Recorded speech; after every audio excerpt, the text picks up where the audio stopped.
irmão, olá, minha irmã, salve Maria Imaculada. Estamos aqui com mais um Viver com Fé e Saúde. Nós estamos pedindo licença para adentrar a sua casa. Você é meu irmão, você é minha irmã, que sempre nos acompanha aqui na Milícia da Imaculada. E nós estamos aqui trazendo um pouco de espiritualidade, um pouco de saúde, não é?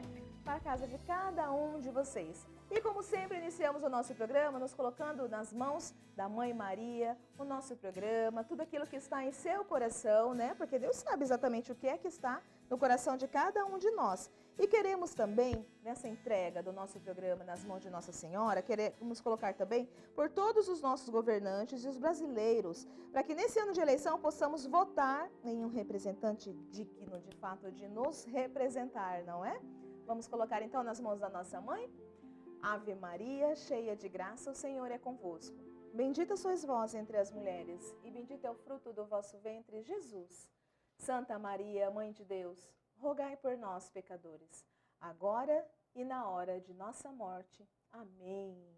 E que ela possa realmente, rogar por todos nós, que somos pecadores, mas que estamos aqui sempre perseverando, querendo fazer sempre o nosso melhor. E olha, preparamos um programa muito especial para cada um de vocês que nos acompanha, que nos assiste. Essa semana falaremos sobre depressão. Nossa convidada, a psicóloga Cláudia Malfatti. Há muito tempo gostaria de ter a Cláudia aqui no nosso programa. Seja bem-vinda, querida. Obrigada, Cláudia. Muito obrigada pelo convite. É um prazer estar aqui com vocês hoje, viu? Muito bom ter você aqui falando sobre esse tema, né? Em relação à questão da depressão, que as pessoas às vezes acabam confundindo, né? Exatamente o que é. Às vezes as pessoas sentem tristeza e já acreditam que seja depressão. É um sentimento, não é um sentimento? O que vem exatamente ser a depressão, querida? Bom, a depressão ela é uma doença, né? E faz parte da depressão, muitas vezes, sentir a tristeza. Não apenas a tristeza. Muitas pessoas têm depressão e a tristeza não é de tanta intensidade. Daí a gente pode observar outros sintomas, como também a questão do desânimo muito grande, né? A falta de sentimento. Pacientes falam que sentem muito a questão do vazio. Olha. Então, não, a gente não pode considerar só como a tristeza. A tristeza faz parte, mas tem uma diferença também.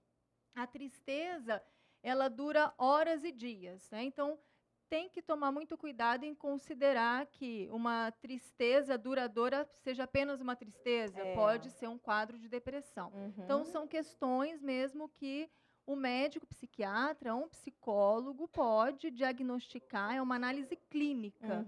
A depressão é a partir de uma análise clínica, ela tem várias intensidades e a partir disso se busca o tratamento, que é fundamental fazer o tratamento. E tem os sintomas também, né? Quais seriam mais esses sintomas, Cláudia? Por exemplo, expectativa negativa, confusão mental, aquele cansaço não só físico, mas o cansaço também do pensamento, as insônias.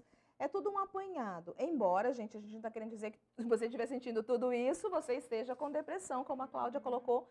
Faz necessário, sim, a avaliação de um profissional da área da saúde mental, não, Cláudia? Isso. Tem a questão também, muitas pessoas apresentam irritabilidade. Olha. Né?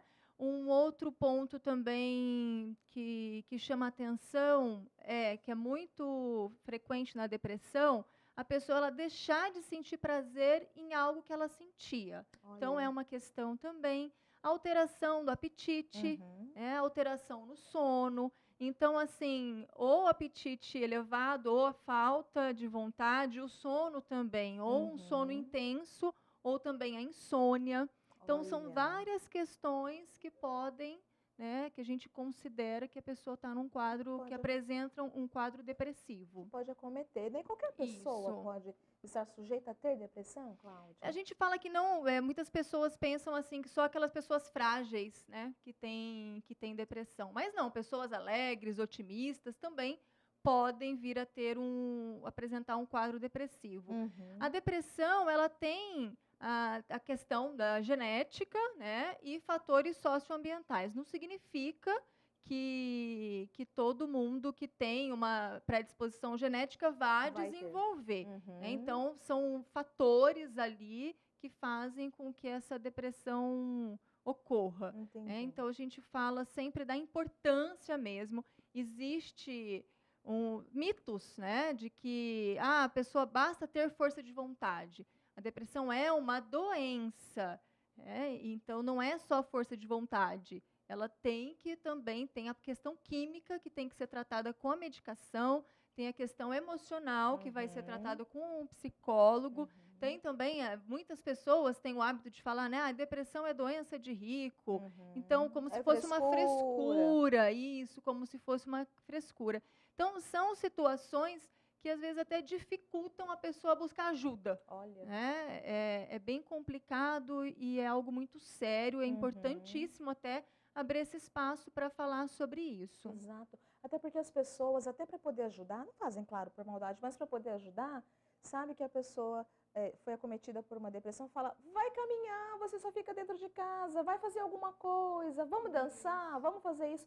A pessoa não tem, como você colocou, energia, não tem prazer. Não, Cláudia, não é simplesmente sair para ver outras pessoas, para fazer amizade, para poder conversar, porque ela não quer. Isso, eu percebo muito a impotência mesmo, né, dos familiares, dos amigos que estão em volta, o quanto que eles se sentem impotentes justamente por isso. Eles querem que a pessoa vá numa festa, eles querem que a pessoa faça um exercício, e aquele momento não é para isso. Essa pessoa tem que se sentir até acolhida, ouvida, né? Não vai ajudar você falar que ela precisa ter essa disposição, que ela tem que ter, se ela não tem. Ela não tem energia nenhuma para isso. E tem um tratamento, todo um processo para sair disso. Então, igual você falou, não é por maldade, né, mas é uma abordagem, muitas vezes, que faz com que o paciente, a pessoa que esteja passando por isso, ela até piore, porque ela começa a se sentir culpada. Ela começa a acreditar que realmente, será que só depende de mim mesmo? É claro que ela depende dela, sim, ela tem que fazer o tratamento, ela tem que buscar, tem essa questão, mas não é simplesmente uma força de vontade, né, apenas. Se você tiver força de vontade, você sai. Não, é uma doença, e toda doença precisa de tratamento. E muito acolhimento também das pessoas que estão ali próximas. A rede de apoio é importante, né, Fundamental, Cláudia? é um fator protetor. Até se a gente for pensar, quando se fala em depressão, é claro que nem todo mundo que tem depressão vai pensar em suicídio, né? Mas, de fato, muitas pessoas que morrem por conta de suicídio apresentam um quadro de depressão. O suicídio não está relacionado só à depressão, tem outras doenças também, muitas outras doenças, mas o quanto que a depressão também está relacionada muitas vezes à questão do suicídio. Então, você ter uma rede de apoio é fundamental para contribuir com essa pessoa. E quando eu falo rede de apoio, você estar ali, né, não julgar, poder ouvir, encaminhar, principalmente, né, ficar atento também se esse familiar, esse amigo tem alguma ideação suicida. Sempre as pessoas acabam, a maioria das vezes, falando, a vida não vale a pena, já parece que eu não vejo mais sentido. Então, são falas que o quanto que tem que se ficar atento mesmo, que quer dizer alguma coisa. Não é frescura, não é deixa quieto, não. Não é da boca para fora. Isso, né? Não é da boca para fora. E as pessoas que estão nessa rede de apoio também não bancarem o herói de achar, não, eu vou ajudar, eu vou resolver. E não passar isso adiante para um profissional adequado, qualificado, para poder acolher tecnicamente, não somente este paciente, como esta rede de apoio que também vai precisar de orientações. Não, exatamente, perfeito a sua colocação, é isso. Não dá para bancar o super-herói. Cada um tem que fazer a sua parte. E o profissional de saúde está aí para ajudar. Só para você ter uma ideia, cerca de 50% a 60% das pessoas que tiram a própria vida nunca visitaram um profissional de saúde mental. Olha. Então, é um dado alarmante. Muito. O quanto que, se você detecta, e a maioria das pessoas que acabam tirando a própria vida, elas tinham um transtorno mental. Né? Então, se você detecta precocemente e busca ajuda, você diminui o risco. Sem sombra de dúvidas. Né? Qualquer risco. E é bem isso, é poder saber a importância mesmo, são profissionais que estudam para isso, têm técnicas, são capacitados para ajudar.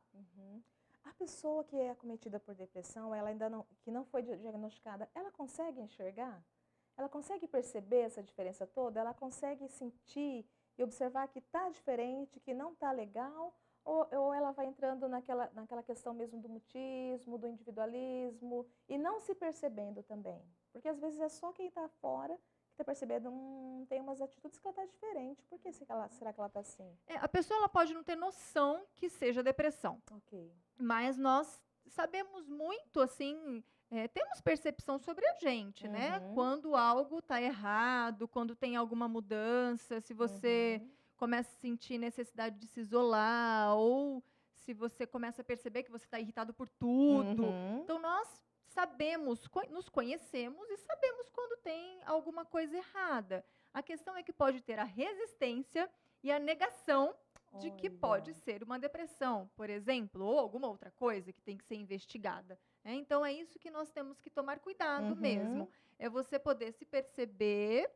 e se abrir para ajuda, não negar, ou achar que, não, isso não vai ser nada. Se você percebe que está durando, que é duradouro, não é uma tristeza. Porque é preciso ficar claro, todos nós passamos na nossa vida por momentos de sofrimento, decepção, tristeza, desânimo, né? Isso é comum a todos os seres humanos. Então, a tristeza faz parte da nossa vida. Nós não temos como fugir de passar por situações difíceis no decorrer da nossa vida.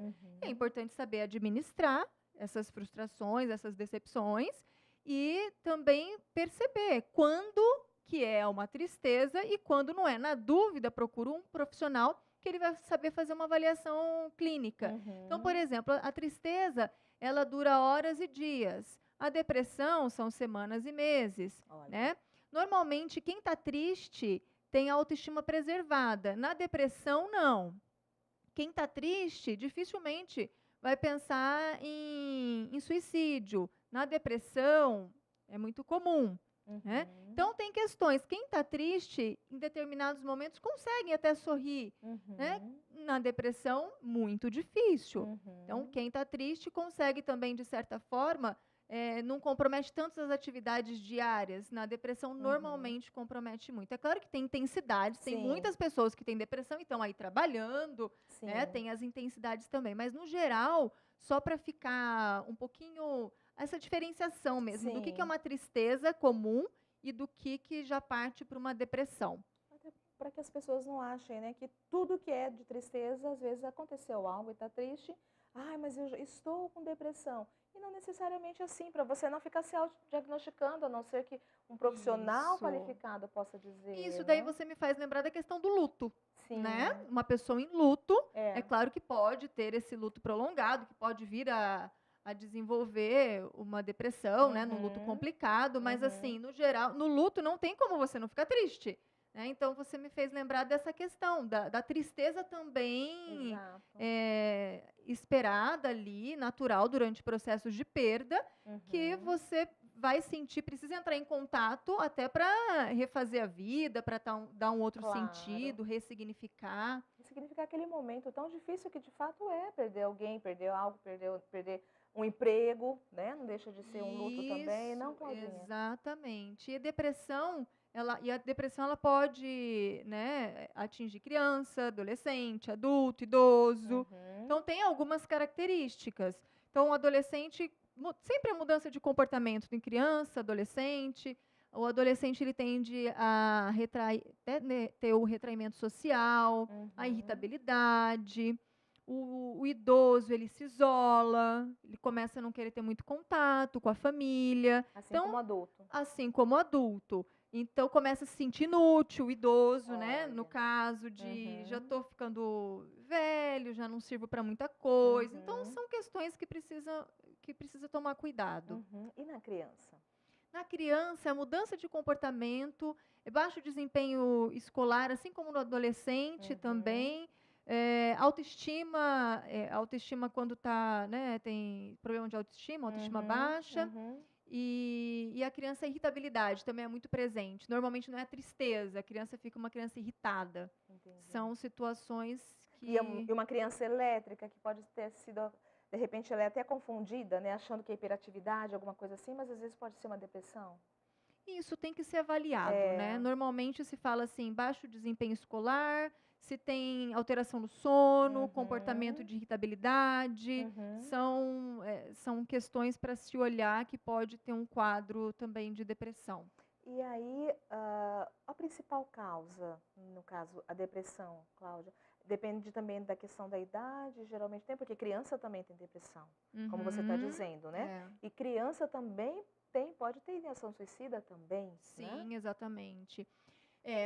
Sempre tem a questão, né? Hoje se fala muito na questão genética e nos fatores socioambientais. Então, depende também do que a pessoa vive, né? Violência doméstica, um abuso, famílias desorganizadas, assim, tudo isso pode vir a somar para que essa pessoa ela entre num quadro depressivo. O que a gente fala? O quanto que as frustrações e as decepções da vida, se você não conseguir lidar com isso, né, dar um escape nisso, você pode ter atos autodestrutivos, né, desencadear um processo depressivo. Então, hoje se fala muito nessa questão genética e socioambiental. E assim, em relação à questão dos indivíduos fragilmente do ponto de vista emocional, como você colocou, as pessoas fortes também podem ser acometidas de depressão. Então, as pessoas frágeis, não necessariamente que todas as que são frágeis emocionalmente vão desenvolver uma depressão, né? Exatamente. É porque nós temos muito essa questão de quem aparenta ser frágil automaticamente, né? E quem é alegre e feliz, de repente, também pode ter. Uma coisa não significa, uma não exclui a outra, porque nós estamos falando justamente de uma doença e que pode acometer qualquer idade e também qualquer pessoa, né? Em relação se ela é mais alegre, se ela tem um temperamento melhor ou pior, enfim, independente disso. O papel da família nesse caso, nesse contexto todo, Cláudia? É fundamental, é fundamental. A gente percebe assim as famílias, claro que ficam angustiadas, muitas vezes não sabem o que fazer, até assim, quando está em tratamento, né, o familiar está em tratamento psicológico e psiquiátrico, ficam numa ansiedade muito grande, assim, que tem que ter uma melhora rápido, é como se nada estivesse fazendo efeito, né, eu percebo isso, e o quanto que é preciso ter paciência, que é todo um processo. Tanto a medicação, né, a questão, você toma uma medicação, leva um tempo para começar a fazer efeito, e também acertar a medicação, que daí isso é com o psiquiatra, e quanto na questão emocional. Nada é de uma hora para outra, né? Eu sempre falo, tem paciente que fala, me sinto no fundo do poço. Então, para sair desse fundo do poço, tem todo o processo. Até tem que entender o que fez você entrar nele, né? Para você poder escalar e sair. Então, não é, por mais que as pessoas tenham essa ânsia de que seja tudo muito rápido, as coisas não são assim. É todo um processo e precisa ter essa paciência. Gradativo, construído, né? Exatamente, gradativo, construído, tendo apoio, entendendo que aquele quadro é um quadro depressivo, que não adianta você pegar a pessoa, falar, vamos numa festa, ela não vai estar com vontade, não é, né, por falta de vontade. Então, tem todas essas questões, o quanto que a família precisa ter paciência, estar junto, e uma coisa que eu acho importante falar. Quando começa a melhorar, normalmente o paciente, o que ele faz? Deixa de tomar medicação.